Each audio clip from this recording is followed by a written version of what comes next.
Jadi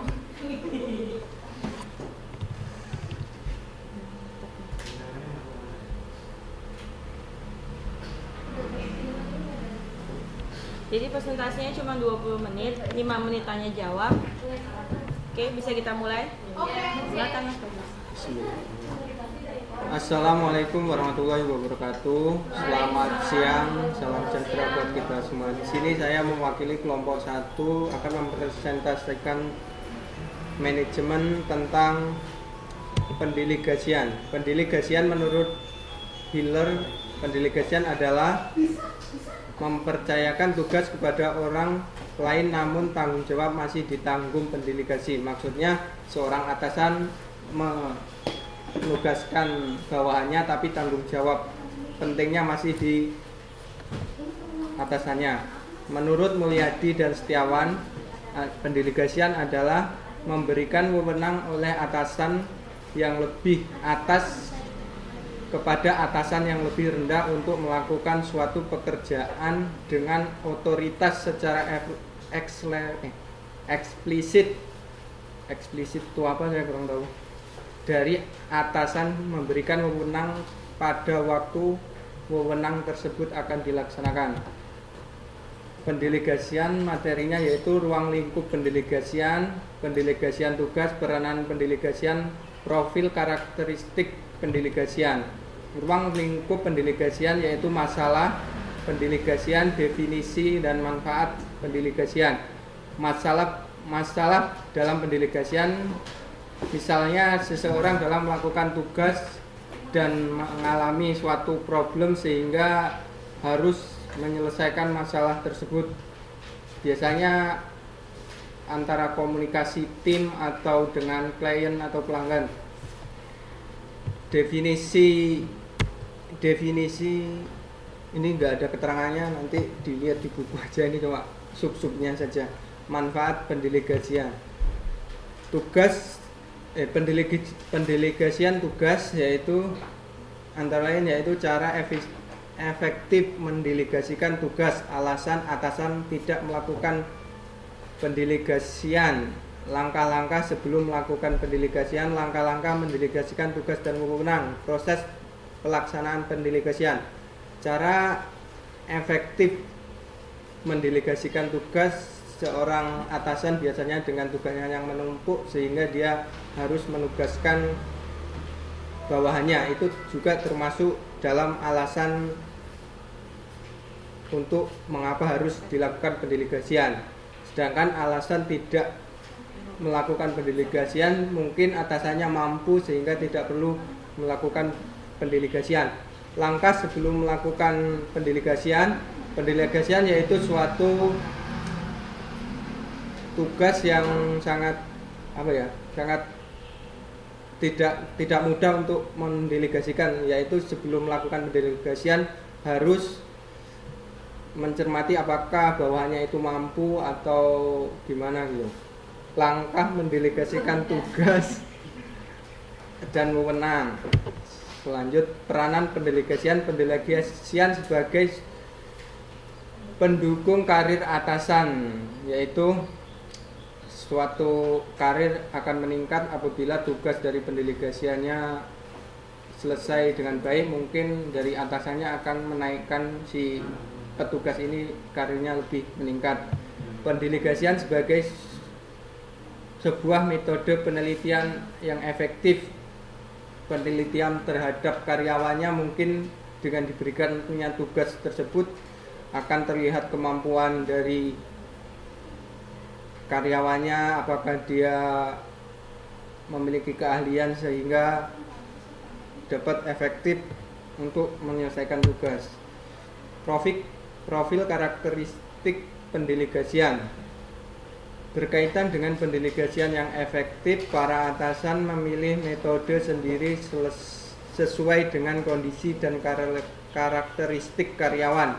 Secara umum, kita bisa mengidentifikasi beberapa profil karakteristik pendelegasi yang dapat mengungkapkan kekuatan dan kelemahan. Tipe karakteristik otoriter, tipe bebas, tipe menguji.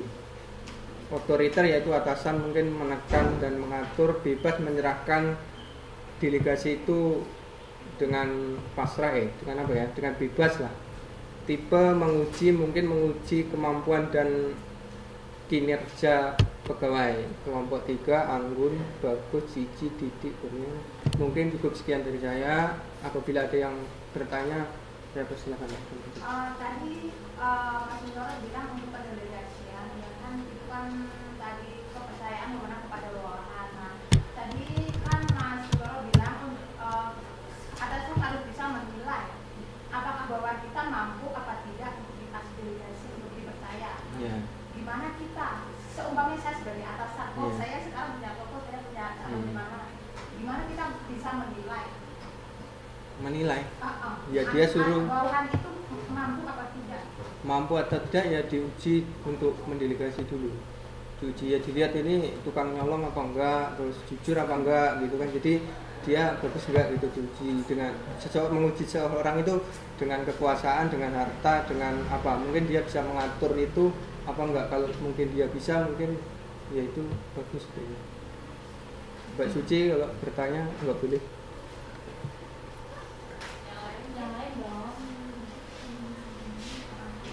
Sudah puas sama jawabannya Mas Bagus, Mbak? Mohon maaf, ini dia mau ya udah tanya. Dia menambahin jawaban dari Mas Noro. Oh ya, itu bagus ini. Tambahinnya secara forum. Iya, begitu boleh ngomong. Tanya dulu tadi pertanyaannya itu bagaimana? Oh, pertanyaannya memberi dari Mbak Kan tadi kan Mas Noro bilang untuk pendelegasian kepada bawahan, ya kan. Seumpama kita mempunyai beberapa toko, cabang toko. Nah, gimana kita bisa menilai apakah bawahan kita itu bisa dipercaya? Bisa. Gimana cara kita menilai apakah bawahan kita? Jadi kalau semuanya saya pribadi, sebenarnya saya seorang atasan ya. Nah, kalau saya mau menilai karyawan saya, dalam kesehariannya itu dalam kinerjanya para karyawan, otomatis saya tahu, oh itu bagaimana setiap tugasnya dia, tugas yang dipegang dia itu kan otomatis ada laporan ya. Itu dari situ setiap harinya saya bisa menilai gitu, seperti kayak guru sama murid gitu. Jadi bisa di situ bisa menilai mana yang kira-kira mampu, mana yang kira-kira enggak gitu. Mungkin seperti itu. Ya mungkin cukup, tidak ada yang bertanya lagi. Untuk pemberdayaan karyawan, Ya katanya cuma pendelegasian ya, jadi saya materi ini cuma pendelegasian. semua yang buat bukan untuk Yang pembelajaran buat satu yang lain. PowerPoint-nya yang kemarin yang buat udah, silakan Mbak Anggun gantian kayak gitu. Iya, pemberdayaan.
Boleh dilanjut yang kita dulu.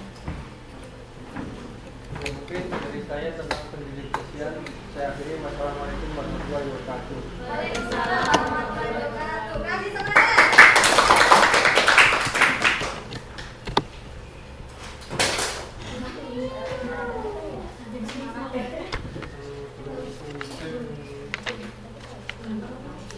Begini. Yang ini benar.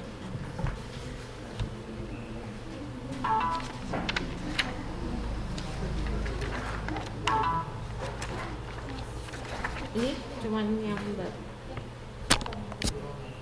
karyawan. Yang ini. Pemberdayaan karyawan. Berarti yang pendelegasian makalahnya Ada satu lagi kan? oh ada ya. Ada lagi. Soalnya salah informasi makanya. Bisa diserahkan apa Mbak? Ada di atas rumah Mbak aja.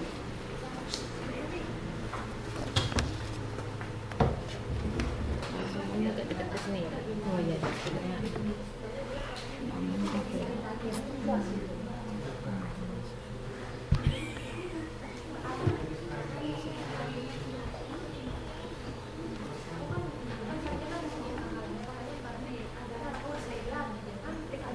ya.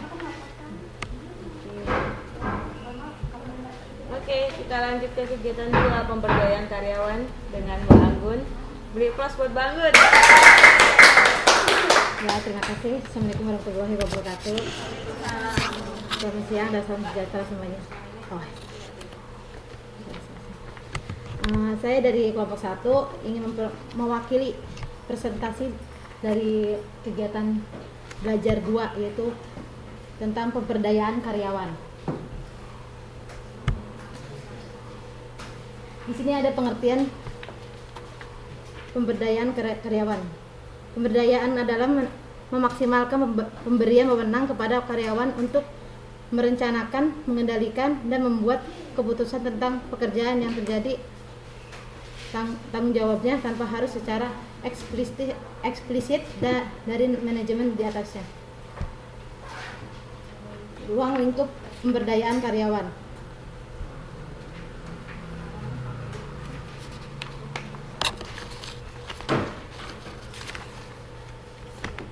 Pemberdayaan karyawan memiliki dasar pemberdayaan karyawan.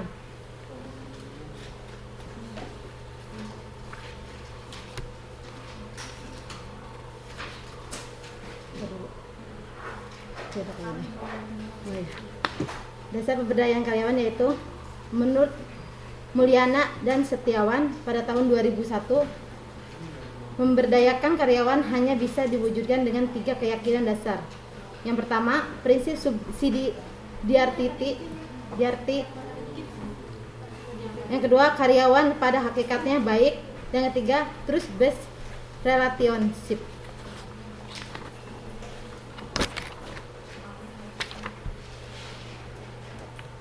Pemberdayaan karyawan juga memiliki berbagai manfaat. Karyawan yang berdaya adalah mereka yang berbagi kebutuhan dasarnya dalam terpenuhi sehingga memiliki komitmen dan motivasi yang tinggi. Karyawan yang berdaya memiliki nilai tambah, yaitu memiliki tingkat kebebasan dalam pengambilan keputusan, memiliki kompetensi berdasarkan berbagai keterampilan yang dibekali untuk melaksanakan tugas, dan memperoleh perlakuan sebagai mitra kerja, pemimpin, dan manajemen. Kiat mewujudkan pemberdayaan karyawan.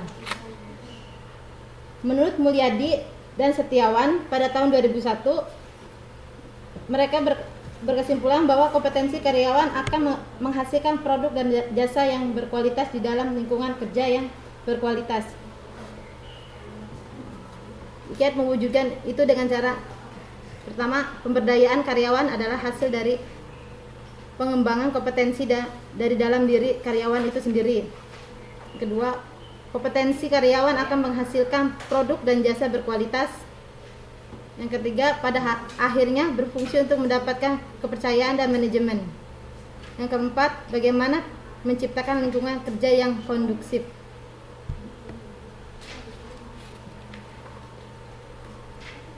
Selanjutnya, dampak positif pemberdayaan terhadap struktur organisasi.